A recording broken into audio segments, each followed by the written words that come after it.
Hey guys, this is Chris from Deus Ex Machina, and I've been talking about art books on my channel, and this is what I've been looking forward to for some time.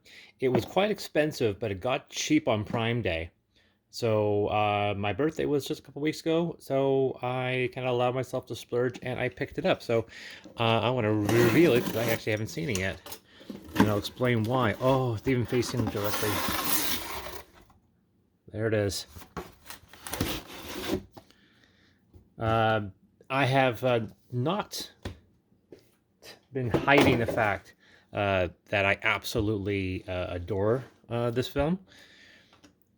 I understand that it has some plot issues, especially, and I think it rushes its last act. I think it would have been probably one of my top five films of all time if it had another 20 minutes on it. I just felt the ending was very, very, very rushed, very truncated. But I absolutely love the visual storytelling. I loved how Gareth made the film, and so when I heard about this, I had to pick it up. It's been out for actually since Christmas, before Christmas. Been on my list since then, but it's been about $100. So that is a thing of beauty. I love books that are like that size.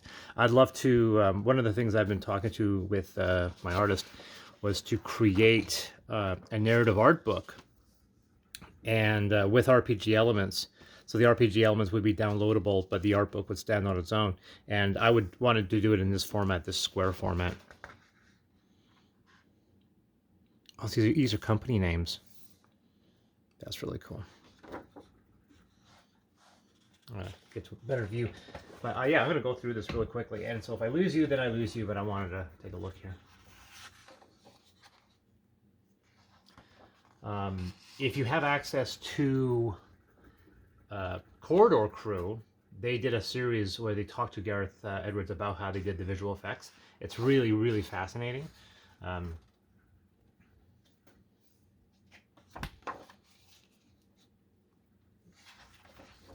just, just wonderful.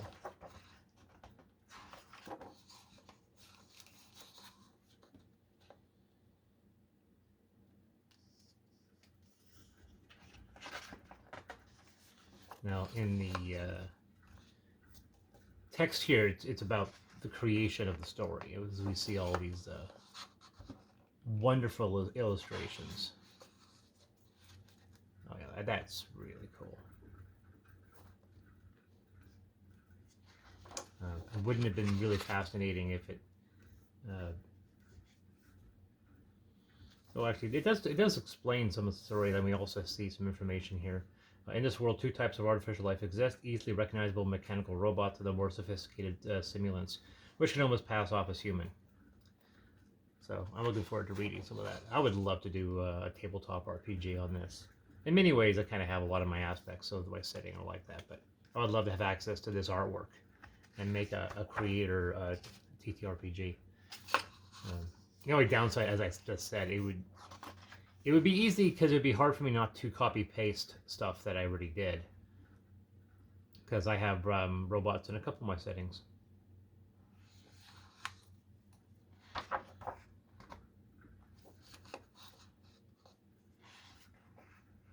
That's amazing.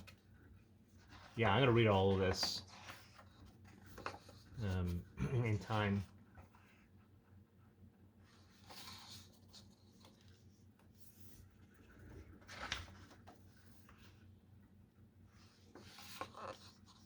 About COVID there.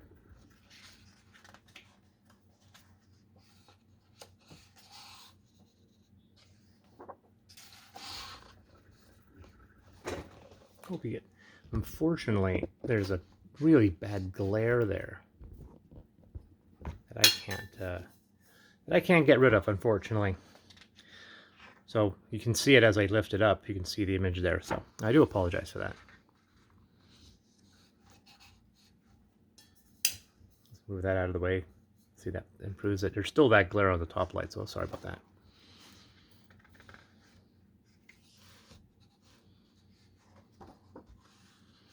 I find it fascinating that it matches the aspect ratio of the video.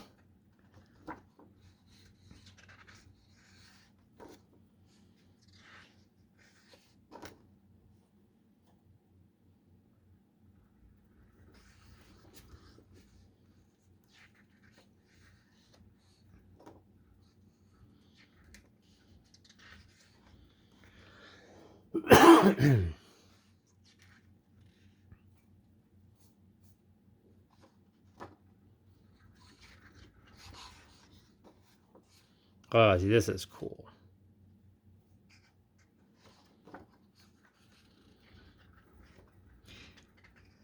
Very much reminiscent of stuff like Sid Mead and so forth. I have to admit, I love the vehicles. The aircraft were, I don't know, they were okay, but I love that boat. That boat was so cool. And the tank. That's actually really cool. You don't see it as clearly as I'd like. And then Nomad, of course.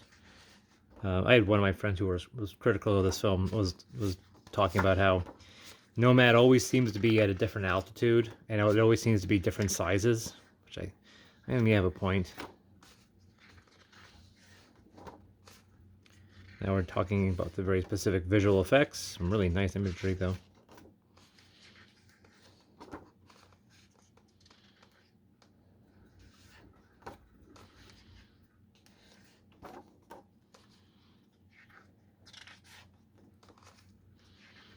Yeah, if I had access to this art for a tabletop RPG, I would just wreck that. I would just use every single illustration. Oh, these are so cool. These weapon illustrations are really fascinating. Oh man, you have all the gear and stuff. Oh, look at that.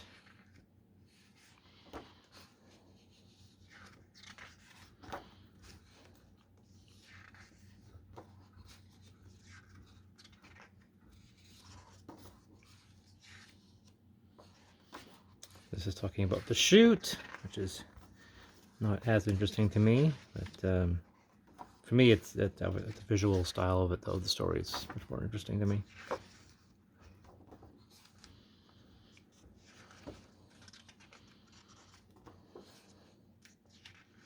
I've always found like desolate houses falling apart in an empty field like very evocative.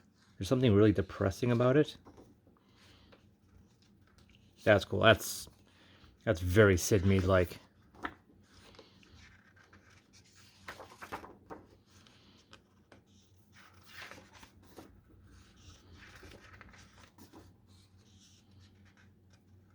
That is so cool.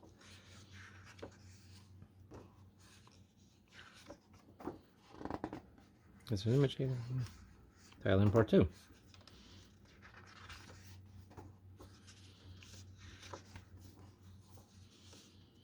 Yeah, I love the set extensions of them adding in these visuals. It's just an astounding thing to look at.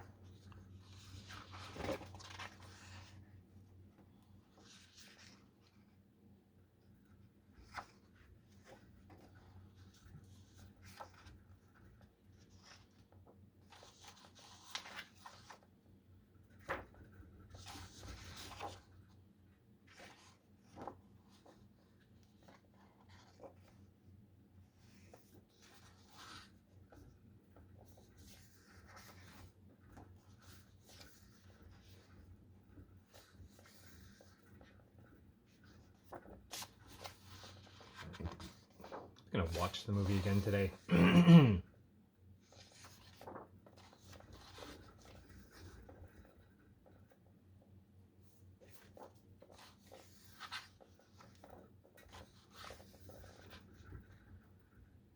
That's cool. I love seeing visuals in the production, which aren't in the movie, so you get a little bit more flavor to the setting.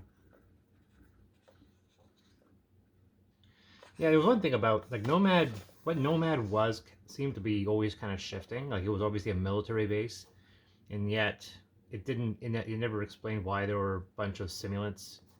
If the whole facility was meant to be to take out AI, why would there be a room full of robots that looked like Gemma Chan on board? Like that part like I said, there were whole segments of the last act I felt needed work. Why there was, an arboreum in it as well. Just like a little questions. Oh, look at that! Shows how small Joshua is in comparison to the massive station. So obviously, Nomad used to be even larger than that.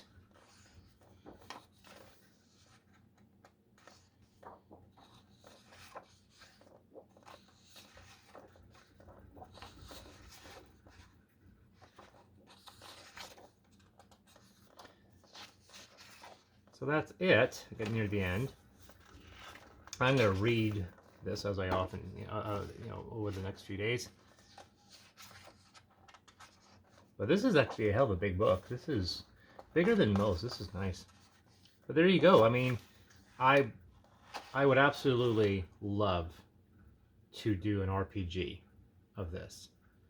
And if there's ever a point in my future where I can get access to the IP, I will absolutely do that.